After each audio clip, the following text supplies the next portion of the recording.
everyone. My name is Tanu Mazugo. Welcome back to In Her Words.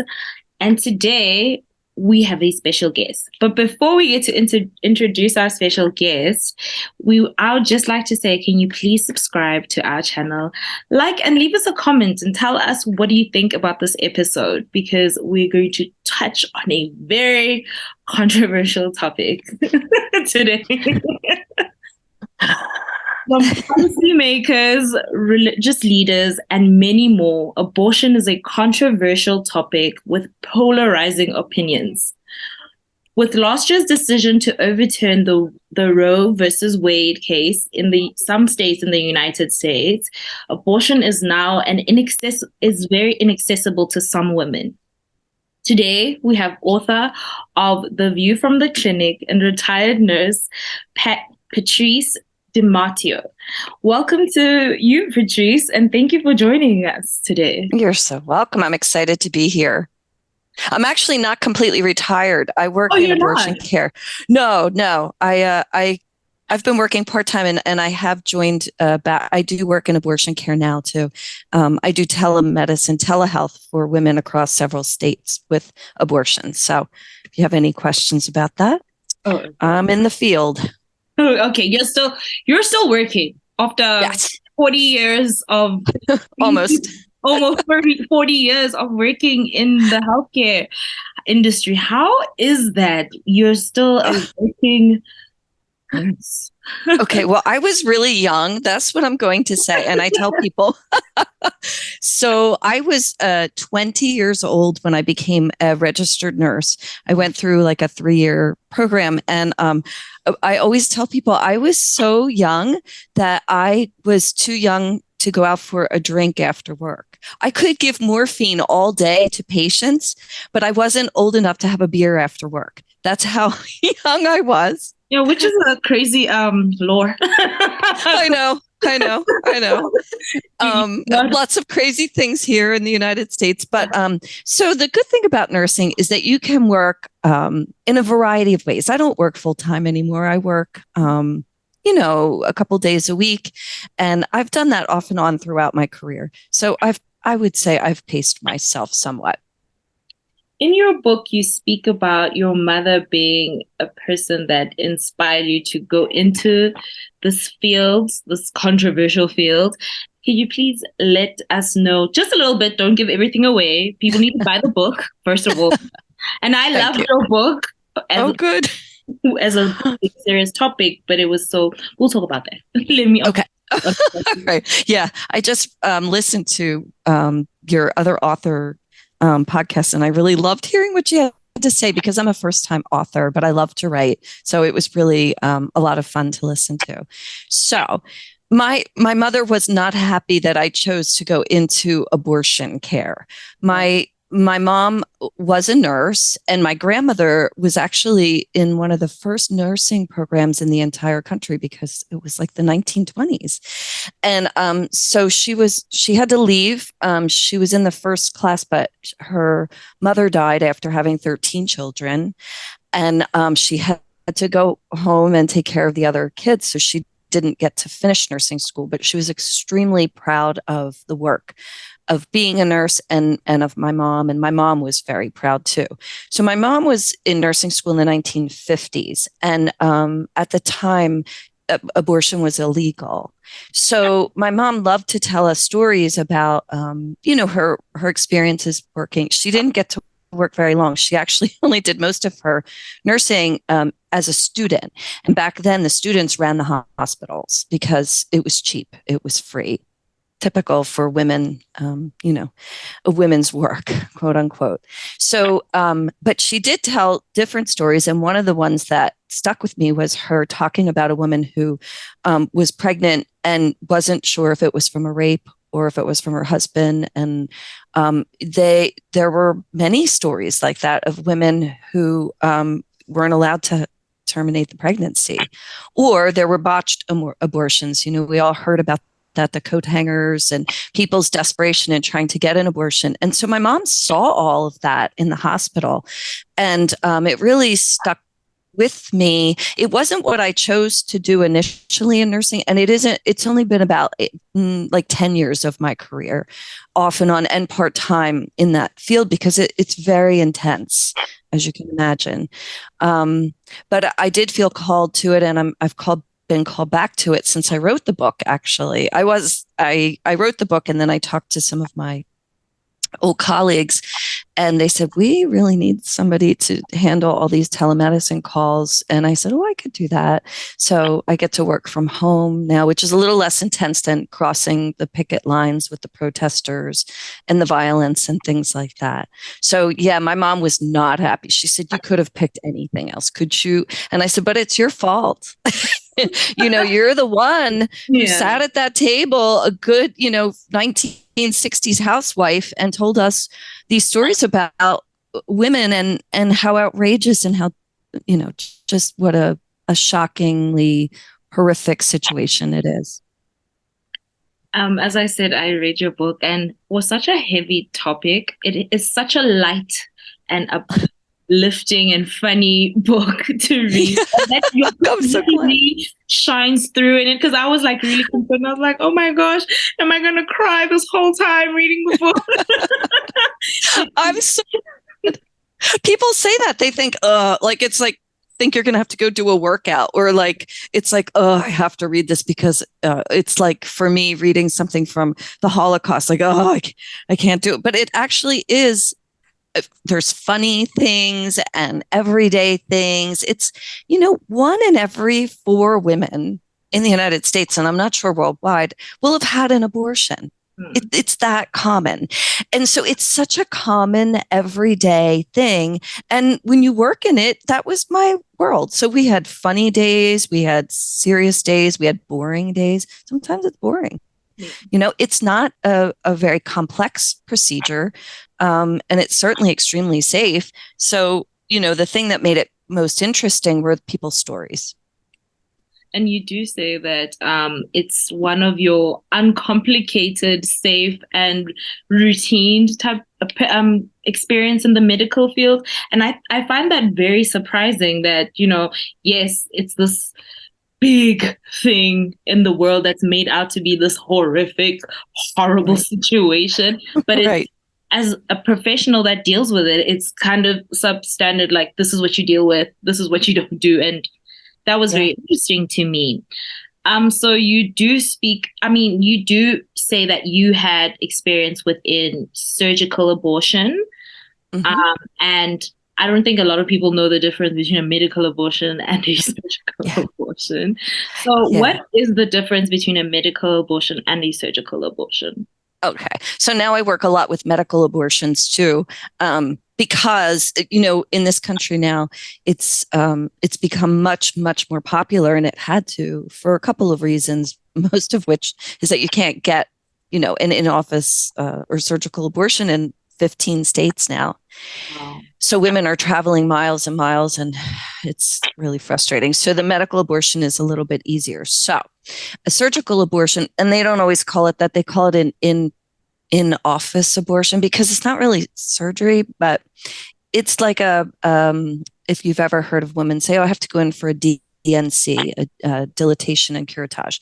So anyway, basically you go in that day, you don't have anything to eat or drink after midnight. And it's like a surgery, but they go in and they just evacuate. They suction out the contents of your uterus, basically, is what that is. It's a long day because there's a lot of things you have to do beforehand just to make sure that you're safe. Ultrasounds and lab work, and it operates like a hospital. It's under those same guidelines. So you have to follow those strict rules, and there's an operating room and all that. But it's done like in that one day. The procedure itself is about 3 to 5 minutes. It's that short. Yes. It takes almost no time. There's so many laws for a 3 to 5 minutes surgery. Yeah, really, honestly. And people who are asleep, they're really only asleep for about 5 minutes. It's so, so in that way, it's actually, there's an advantage to that. But the more popular option now, because of all the craziness, is the medical abortion. And that is basically just taking some pills to make you miscarry at home. So the medical term for abortion, or for it's an elective abortion versus a spontaneous abortion. So a spontaneous abortion is just a miscarriage. That's what it is.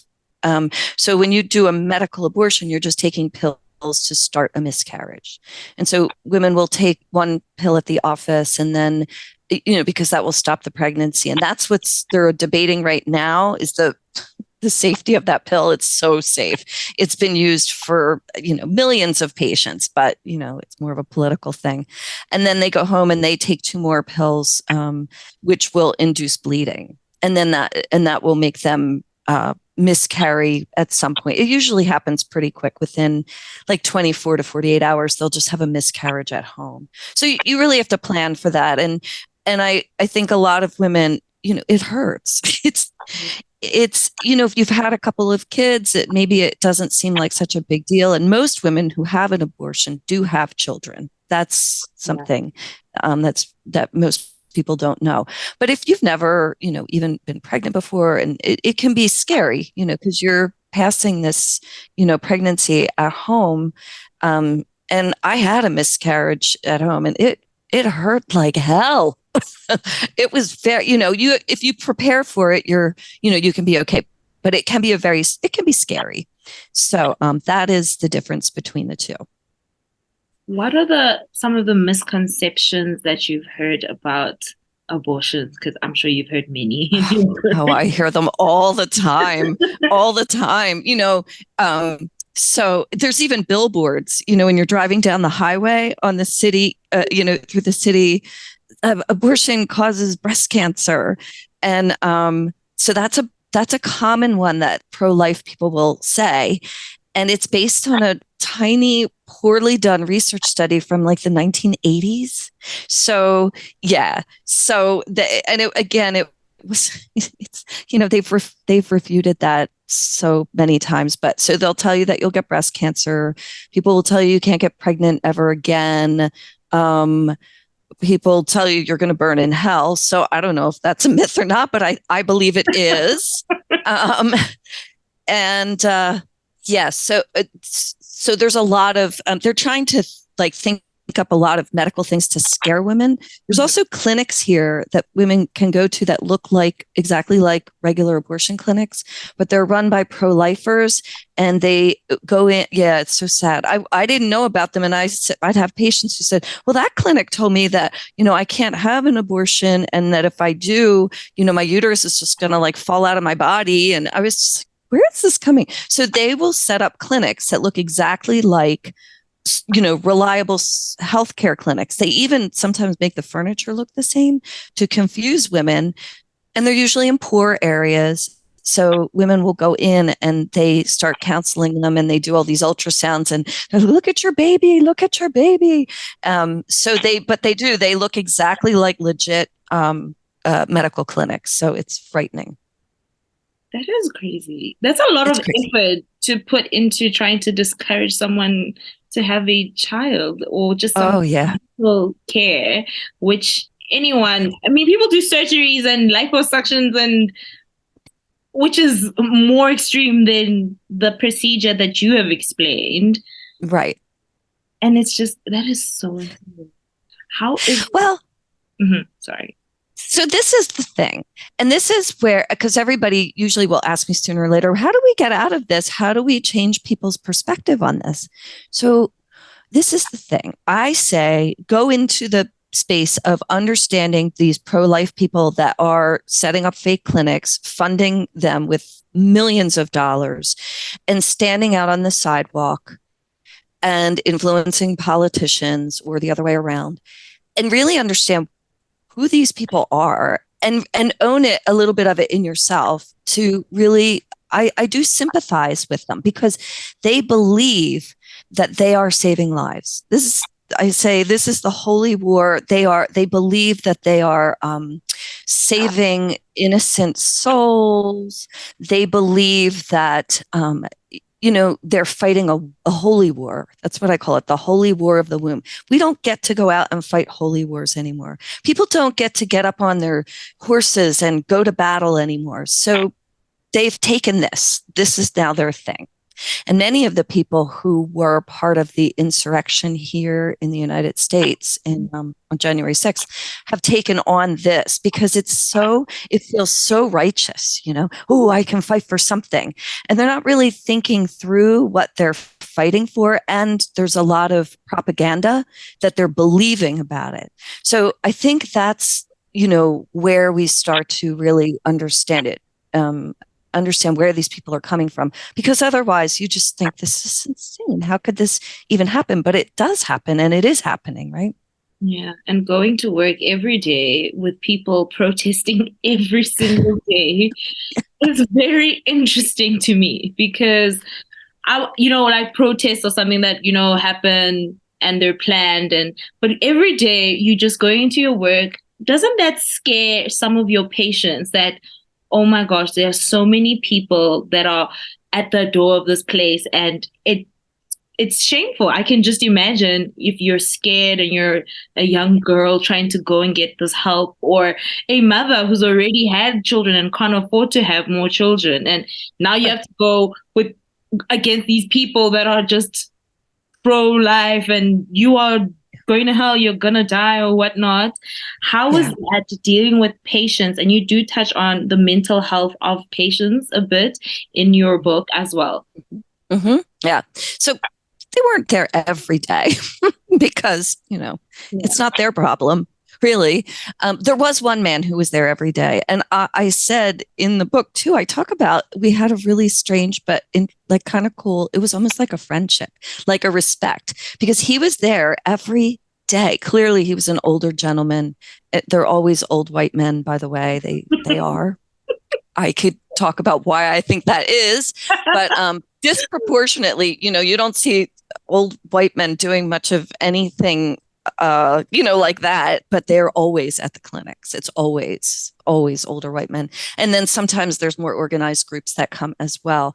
But he was out there every day. And we did have an odd respect. Yeah. Because we had, once he knew who I was, if that I was one of the clinic staff, he was actually a little protective, so that when the other protesters were coming and spitting on me or throwing things, like they're not allowed to throw. It's funny, they walk a fine line, but they do try to, they shout things at you. So, he actually tried to calm those people down, because he really did care about, I think he actually cared about the girls and the women and their, he was just sad and wistful and hopeful. I think a lot of protests are actually just very idealistic people who, in their mind, oh, it's the innocent baby. And, they don't think about the reality of the lives of the women that have to make this choice. They don't even know, But anyway, for the patients, so once in a while, and now there's a lot more, but a lot more people are volunteering to be escorts. So there's volunteers that will escort people into the door. So these people volunteer, and they're trained to do that to help, patients come in safely. And sometimes they'll, kind of shield them so that they're not listening to this screaming and carrying on. Rattling the baby doll limbs. Oh, it's dramatic. Oh yeah. But I thought that was just like a, movie thing when they added for dramatic effect in the movie. No, they have like baby doll limbs hanging off the protest signs, and they're shaking. I said it's like voodoo, like shaking it at people. Oh yeah. They'll do anything they can to get people to be upset. So, but sometimes we don't, there's not always volunteers to help. So, they're not allowed to cross a certain side of the sidewalk, but there are, sometimes there's little scuffles based on where the clinic is. If it's in a city, it's really hard to keep people, not having to cross through all of that. So it just wears on you. It just wears on you. I'm just going in after, for a little while, you're just like, whatever. But then, after, I don't know, it was like a couple years, one day I was just like, I'm done. I feel like whatever I'm doing isn't even making a difference. And the weird part was, like, the people that were standing on the sidewalk, it just hit me. I was like, their kids are the ones that are in here, or somebody they impregnated. Like, I was like, this is very surreal to me. Mm-hmm. It's exhausting. That's what it is. It sounds exhausting. It sounds so exhausting. You're fighting policymakers, you're fighting ordinary people just to get women help. Yeah. Something we've already fought for. Right. Well, right. Oh my gosh, the women that are a little bit older than me, because Roe versus Wade came into effect, I think it was 1972. So these women are just heartbroken. They worked tirelessly to get abortion services for women. And they are, I mean, they're in their, 60s and 70s. They are like, I can't believe we're doing this again. I cannot believe it. And yet here we are. That is so sad. Yeah. You do share some stories in your book of your patients anonymously, obviously. Which would you say is your favorite or the most memorable story that? Oh, well, my favorite, hang on. My favorite patient is Luz. Luz was my patient from Argentina. This is and the way I did these was they're composite patients. So I saw more than one Luz. I saw more than one Melissa. The stories, over time are very similar. Mm-hmm. And that was a good thing. And that's why I can write 20 years later about, my most common stories. And then I would tailor them because, of course, there are things that stand out. So, and the Luz story is of the grandma who comes in to have an abortion. So it is by far, and she's Latino, so she doesn't speak much English. She comes in, and I walked in, and I thought that the daughter was the one having the abortion, but no, it was her. She was like, and I saw this many times, but I'll just give you my composite of the patient that I wrote about, or I fictionalized some of the details. So, she's like in her late 40s. She has grandchildren. She's there. And I look at her chart, and this is her 14th or 15th pregnancy. So, you think, oh man, first of all, it gets a little bit more dangerous because somebody who's had that many pregnancies, their uterus gets large and floppy. Like it's like a muscle. Mm-hmm. It is a muscle. And so you can have some complications, just like a woman who goes in to have her 14th or 15th baby. The uterus just doesn't contract the way it used to. So, when I see people with that many pregnancies, and I just think, oh my, and then there was a whole language barrier. So her daughter came in, and she was great. She was on it. She was a single mom. She had her own kids. She brought her parents over I made this patient come from Argentina. Mm-hmm. Because I have a friend from Argentina who then told me a really great true story about the misuse of birth control because of a language barrier or just an educational barrier. So, I love this story because it was the language barriers. And then she comes back, and I wanted to write the story of her husband and her, and because I think people are so judgmental. It's like, well, stay away from her, get off of her.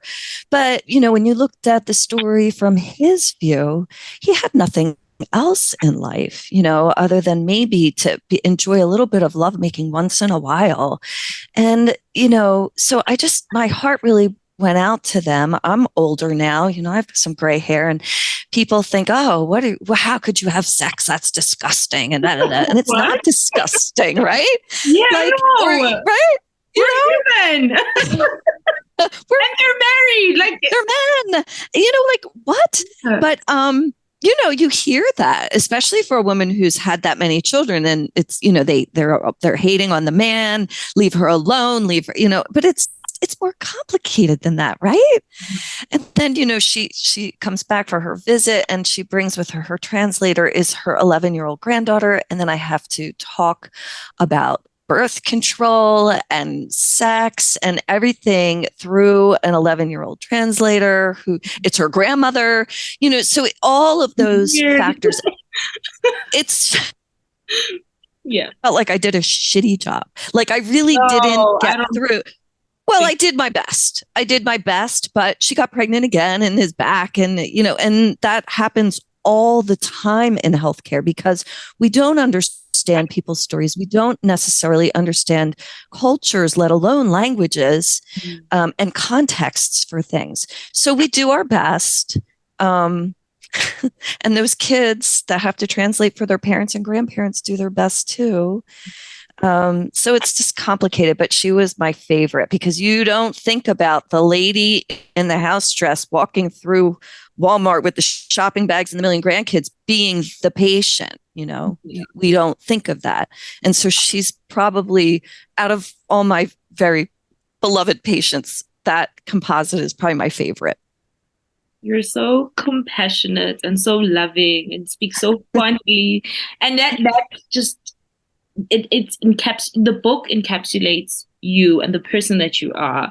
As I said to you, I was very like, I'm gonna cry this whole book through. And I was pleasantly surprised, and I was just like, oh my gosh, I love that so. I'm glad. And as we said, when you turn 30, society's like, oh, you're an old hag, goodbye. Right.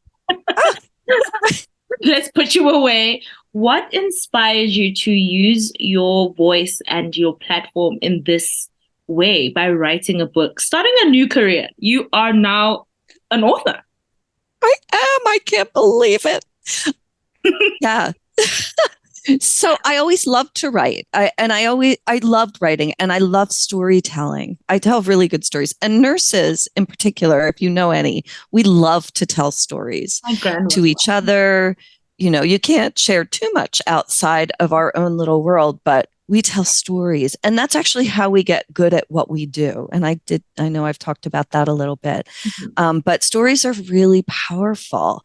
And so I didn't even want to talk about abortion. I left the clinics in, I don't know, the mid 2000s, late 2000s, I guess, went to teach at the university, and I did teach a little bit about that, but not too much. They didn't want me to teach it. It's really not in the curriculum, just so you know, for most medical schools and nursing schools. They said, oh, who needs to know that? I was like, everybody.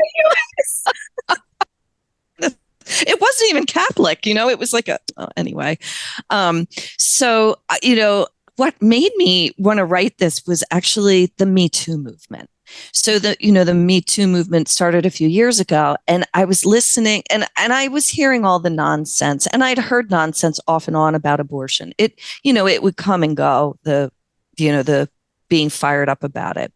But, I was listening, and then this Me Too stuff started coming out. And what got me was one day I'm listening to this politician, and he starts talking about, they wanted to tax women's sanitary products because, so they're like, why should they be tax free? This is a luxury. Can't women just go into the bathroom and they pee it out or whatever, and they move on their way, right? I love your face. What happens, Violet? I am so mad. I'm sorry. No, I was just like, when you tell. So I'm listening to this man and I look him up. He's married. I was like, you don't know what goes on in your own bathroom. And you are deciding that this is a luxury for women to have sanitary products, honestly. So, something in me snapped right then and there. And I said, this is it. Nurses do not talk enough about what we know, how we've seen everything. We see it all. Birth, death, everything in between. Ask us and we'll tell you. But at this point, I was like, don't even ask me. I'm ready to tell you. And so I thought, well, what can I write about that, that would make people listen? And at that point, abortion was, not a great topic, but wasn't as bad as it is now. And I said, oh, I can tell stories that people will listen to. And that was my goal. I want, somebody said, oh, this isn't very like highfalutin with social policy and rate and justice and gender studies. I said, no, it's not. I wrote this so that somebody can just be a fly on the wall in an abortion clinic. They said, "Oh, it's like a girlfriend's guide to abortion." I said, "Yes." And that's exactly what I want this to be, so that everyday people can get a sense of what it really is, what it's the experience like. Ask me. I have taken care of hundreds, now going into the thousands, of abortion patients. So while women are telling their stories very powerfully, their individual stories of having had an abortion, I thought, you know what? You're not hearing from doctors and nurses, like, what's our take on this? What do we see after we see hundreds and hundreds of patients? So I felt like it was a real opportunity to bring my voice to something that nobody really had done, as far as I knew. There are a few doctors who, went all like religious and have written books about how now they are born again and, anti-abortion and everything. But what about most of us who really still believe in the woman's power to choose? And it's not a great decision, but honestly, she's here first, and it's my job to serve people. I serve everyone. I serve prisoners. I serve rapists. I serve like everybody. It's not for me to judge. It's for me to take care of people. So it was scary. This was a very scary prospect. My family was like, "Oh my God," but they know me. They knew I was going to write it anyway. Like, if I'm going to write a book about being an abortion nurse. My mom has since passed, or she definitely would have put her into the grave. I'm glad you did. It's thank you. Such an amazing book. It's so insightful, but so light, and it's coming from a professional, and anyone can understand it. A lot of books like medical journals, no one knows these things. Right. It's too much about them. No one cares. It's so true. Nobody cares. And you handled the book with so much grace and so much love and so much laughter and so much care that anyone can understand what this big thing is. I know we spoke earlier and you asked about the laws in South Africa. Our laws aren't. We have abortion is something that you can get in clinics for free in South Africa, and then there are abortion clinics where you do pay. But our laws are very liberal, I guess, if you can say that. How far along can you? What's the upper limit of how many weeks pregnant before you're not allowed to have an abortion? Do you know offhand? I don't know. I think 6 months if I researched properly. Oh, wow. Okay. Okay. Yeah. 24 weeks here. Yeah. Of course, it varies state to state, but it's about in some, 24 weeks, which is getting a little dicey because, you can have fetal now with neonatal medicine improving, the fetus, it might be able to survive, at 24 weeks. So that's what's changed things a lot too and made it really hairy, because the philosophy here is, well, if it can't live on its own, then the mother has the choice, Yeah. But if they are what we call viable, then, you could deliver the baby and put it up for adoption or whatever. So that's so interesting. So why would people pay in South Africa if they can have it for free? We have private hospitals and then we have state hospitals. So if there's people who do pay for healthcare, and then which is supposed to be the better healthcare, and then state hospitals, it's a bit crowded. It's free. Yeah. So I guess long waits, and you're sitting with all kinds of people, and maybe animals walking around. I don't know. That's my vision. It's an affordability. If I can afford to go get it done in a place that is just much more personalized, I guess you can go to an abortion clinic, and then if you can't afford to, you can just go to the state hospitals or state clinics, which is where you can get it done. So do people judge you? Like, is there a lot of shame and guilt and embarrassment around having an abortion in South Africa? I think there is. South Africa is very conservative country. It's a very conservative country. We just can't. And places in like the city, there are, for a long time, there was like, you can get this abortion at these very dodgy, dingy places. And it was a really big thing, I think, a few years ago. And the government was like, the people were dying because they're getting abortions in these dodgy places, and we don't know what people are doing or what people are taking. So I think then abortion was like offered as something that is free in state hospitals, but there is quite a bit of shame, except for in social media. Like a lot of young people are very much like, if this happens, I can just go get it. There's something called fetus deleters. It's crazy what they say. Fetus deleters? What is that? Deleting the fetus. That's So they're like kind of like, hey, it's like a label you put on yourself, like, hey, I'm a fetus deleter, or no, you would do it like you're a fetus. No, it's just like, I think with young people, they have taken back the narrative and just not trying to make it like a shameful thing. So good for them. So it's more like, if this had to happen, I'm in this situation, I can't have a child right now. We're gonna fetus delete it. Yeah. See, young people here also, I love this. This is what I love about the young people. We're not going to go back. You can do these crazy things with these laws, but it's not going to stick. Young people are not interested in being shamed about much of anything. And, you could say, oh, well, too much information or whatever. But I say, I love it, because I think, if you can't shame somebody, then we can all grow and we can all move forward. I love that. Good for them. Yeah. So it's about 50-50, but more and more young people are not shameful of it. But yeah, it's still, I think, a bit taboo, because it's not like, oh, you're going to tell your friend that you had an abortion, and or family, like older relatives. I'm sure that's You'd be like, what are you doing in an African household? They'd be heartbroken. Yes, I'm sure. Yeah. So, well, that you even got pregnant. I mean, yes, right. You even got pregnant. Let alone the whole, it's just, you are pregnant in an African house. You're not married. Oh. What are you doing with your life? I mean, I guess the abortion would probably be better than public shame of having a child, for that teenager. Where here, not so much, especially in our rural and working class areas. We have a big politician. She's 36.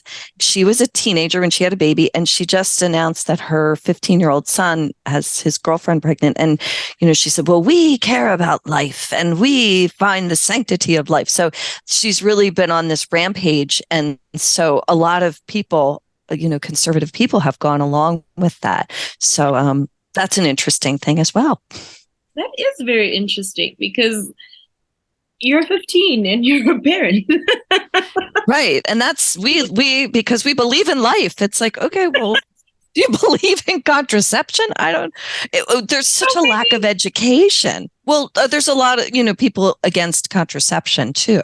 What? That's part of we have a large percentage of the population who's Catholic. That's specific pretty much to the Catholic religion, but no birth control. It's not, the Pope doesn't sanction it. Not that people care too much, but. Oh my gosh. I didn't even know. It's open. Yeah. Yeah. That comes from the Catholic religion.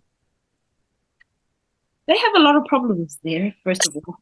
They need to sort out with stuff that, let me not. Yeah, there's issues. They're gonna come for me and be like, cancel her. What did she do? I am so sorry to the people of that religion. Right. I mean, there's so many people, wonderful people, who just sort of then pick and choose because they just know what they need to do for themselves. And then, the church has its official stance on things. So that is kind of crazy that, like, even birth control, I thought the US is doing better with birth control. No. Matter of fact, there's pharmacists who are refusing to, participate. Well, that's like plan B, but also insurance companies for Catholic hospitals, they will not pay for the prescriptions for women's birth control. Absolutely not. So we have quite a few Catholic hospitals and institutions here, and their insurance will not pay for them to have birth control. It's against their religion. But why is the church so involved in the healthcare? Oh, well, because, the United States, we say, separation of church and state or freedom of religion, but it really has been very much embedded in our culture. People came here, with all kinds of religious baggage, religious issues. And so, although we were so proud to say that it was separation of church and state, we have now gone completely opposite. And the church, Christian religions, mind you, have become very embedded in the fabric of our government and our laws. So it's just become very, very much a part of our government and our laws. Unfortunately, it's so sad because we prided ourselves. Anybody can come from any religion and they won't be persecuted, and now they're persecuted so badly. That's very interesting. Like I've actually never realized that the church. Yeah. Even when I did read your book, I saw a lot of you speaking about the Catholic faith, and I was like, the Catholics and this hospital stuff. Why are the Catholics so embedded? Why would that even matter? Why would that matter? Right. Why would that matter? Hospitals are hospital, churches are church. No, because so much. So we have large Catholic healthcare systems, whole systems of hospitals that are, funded, that are Catholic, for they come, directly from the religion. And I don't really know the origin of why that is, to be honest. I had my children in a Catholic hospital. I wasn't going to, and I refused to work in one, but it's a great hospital. But we haven't really, and in Europe too, the Christianity just sort of takes hold, and evangelism is really huge here. So part of a lot of Christian religions believe they have to convert as many people as they can to become Christian, and it's just become embedded in our culture. That's very interesting. Now, nice to know it's not like that everywhere. Not. Not like, it just makes sense why the churches are called St. John's when you see in the film. Now you know. Now it's because it's St. John for real, like the Catholic. Right. Right. Wow. Wait, isn't that not like that in South Africa? No, we have the state hospitals, and the state hospitals are just hospitals. But it's not. But politics is not influenced by religion so much. I mean, I guess, are people religious, like the population? We are very religious. What religions? Christianity is like the biggest religion. But what is Christianity? Oh, I'm not even familiar with it. Christians. Oh, Christianity. I'm sorry. I thought you said Christianity. Christianity is okay. Christianity is the biggest religion in South Africa. But there's also a big Muslim community. Mm-hmm. Have a lot of there's a lot of Jewish people as well. We're like a mini America. Right. Like we have a melting pot of people and religions. Right.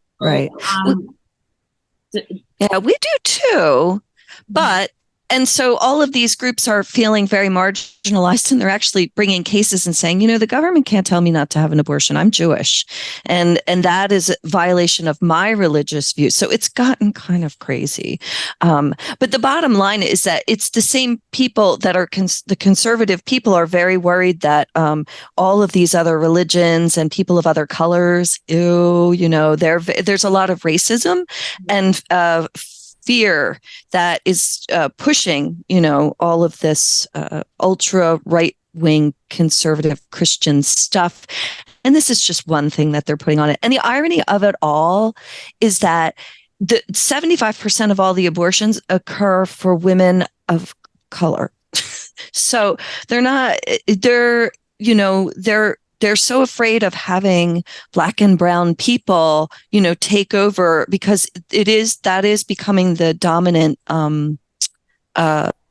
percentage of people in the United States. So the white group population is diminishing, and other are growing. So what are they doing? They are now creating a whole huge crop of people that are going to make them extremely nervous because they're not allowed to have abortions.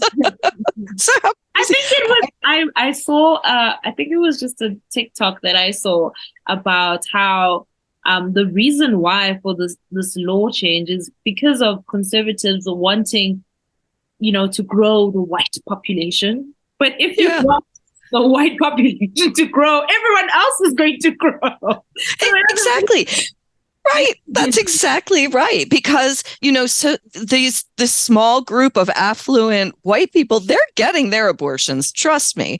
They have the money. They can go across state lines. They can fly somewhere. But when you have, a teenager, an African-American teenager that's 15 living in Alabama, guess what? They're not going to. So 15 years from now, mark my words, we're going to have a very interesting group, a population of kids who, were born out of these decisions.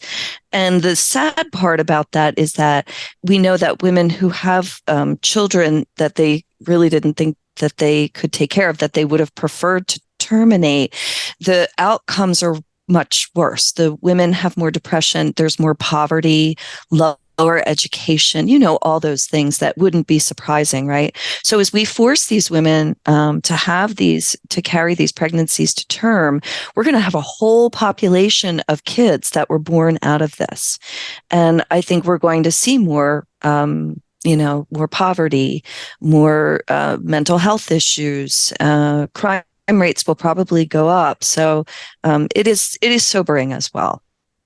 Does the state take care of, if I'm like a parent and I have a child, does the child, and I can't afford, does the state take care of the child?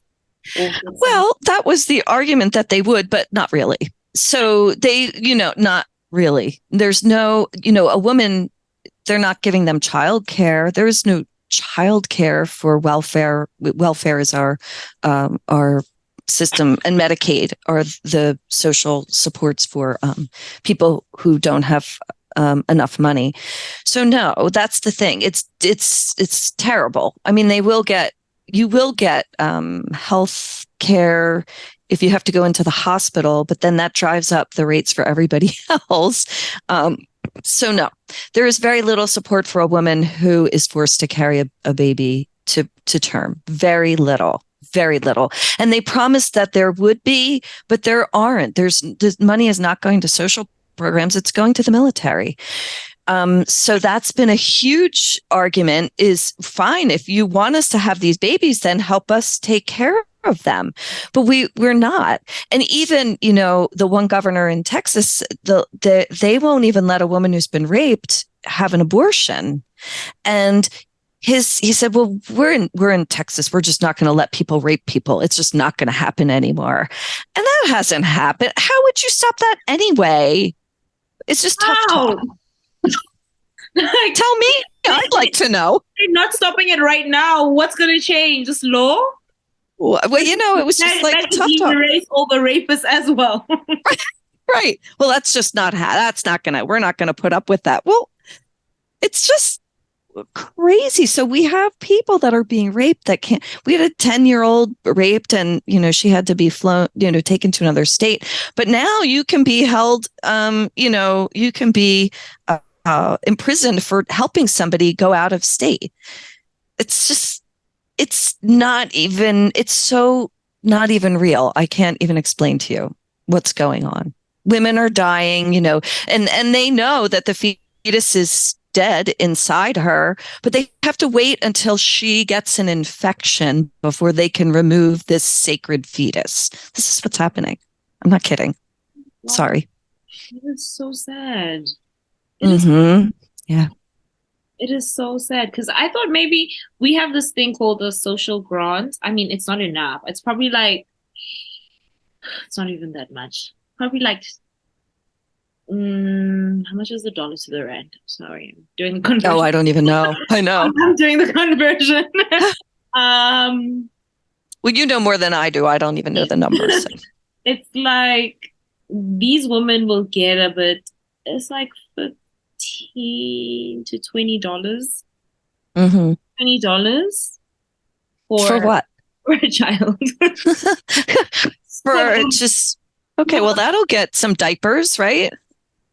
No, the diapers are so expensive. Not even. I just saw an ad today, and I was like, no, the diapers are expensive.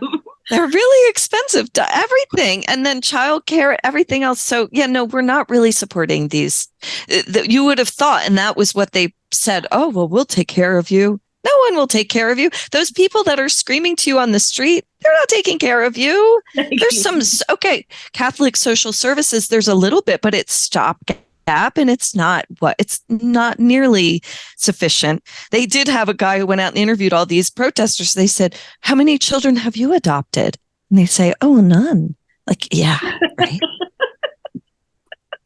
There's homeless people on the streets. How is this supposed to? Now we're bringing into more people, population increases. Where is everyone going to live? There's going to be a lot of homeless people, even more. Yeah. Oh, yeah. Which is just crazy. And it's crazy it has this reaction towards people. Polarizing, left, right. Am I so extreme? It's really insane too. It's mind-blowing. Yeah, this was just one of many. It's just that I think that we've just become so polarized about everything. So why not take this? And with women in general, there's so much misogyny that's gone on through the centuries. But women are done. Women are done. We're not going back. And I feel like despite what it looks like right now, with all the crazy things that are going on, there is a groundswell of women all over the world who are becoming extremely powerful, extremely articulate. And I feel like this is a war. This is the sad end of a desperate war from the patriarchy and from the white male. They know they've lost. They've lost already because we're not going back. We're too powerful now. We are, and we've realized it, and they've realized it since grow up or grow emotionally. Throw tantrums like this. Yeah, you're right. It's like this is like the end days, the big fat tantrum, of the guy who, and I do feel bad for them because some of them don't even know how to behave in this new world. I listen to everybody talking about dating and, men just not getting it and not understanding how to relate to women.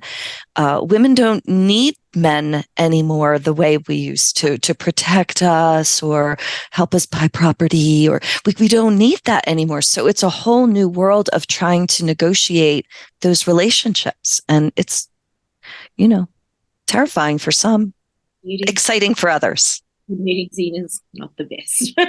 The men aren't great. I know, but they'll catch up. They will, because they have to, Will they? I think so. Maybe not in our lifetime, sorry.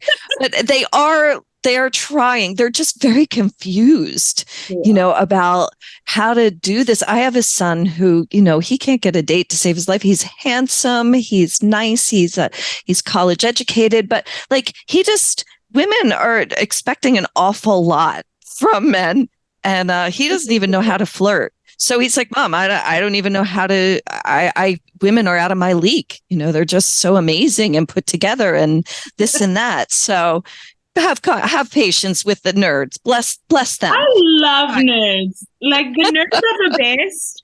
Like, that's the sweet spot with men. The nerds, as long as and they're not desperate, right? The nerds, clingy. The rest, you don't want to.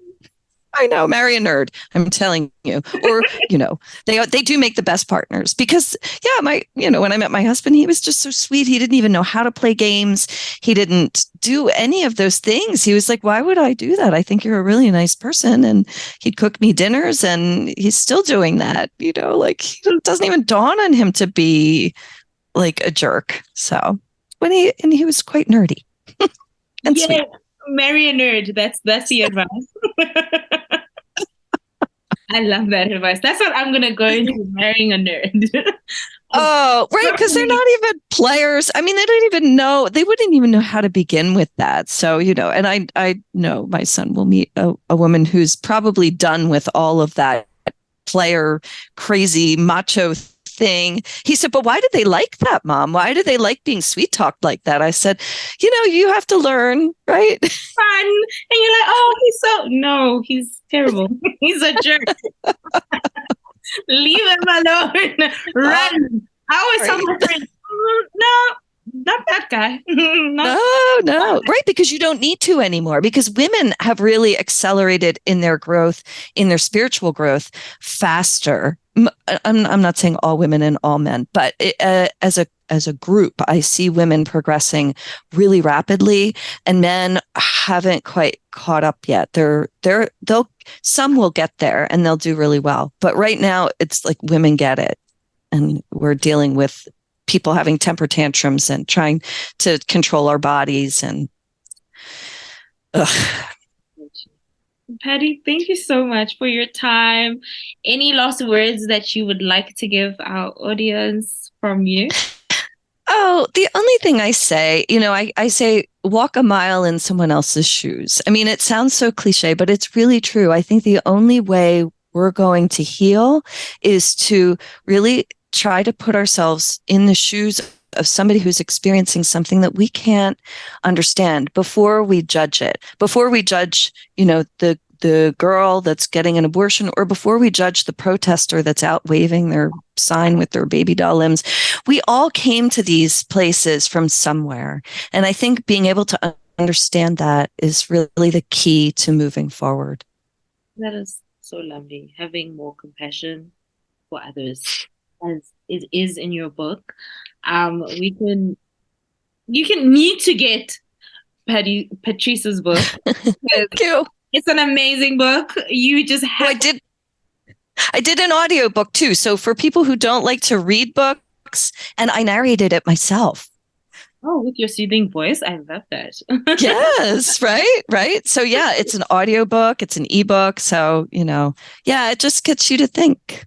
I would love for book clubs to maybe read and then have a coffee together, drink wine together and talk about the stories. That's my dream.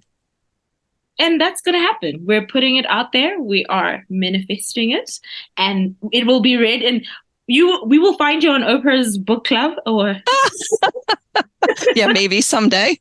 And I hope you write another one. And thank you for using your voice, your experience to share about such a polarizing topic, but also such an important topic. And sharing the stories of so many women and so many other women who have other stories that will read this book and feel seen. Thank you for sharing the stories, and I can't wait to read your next book.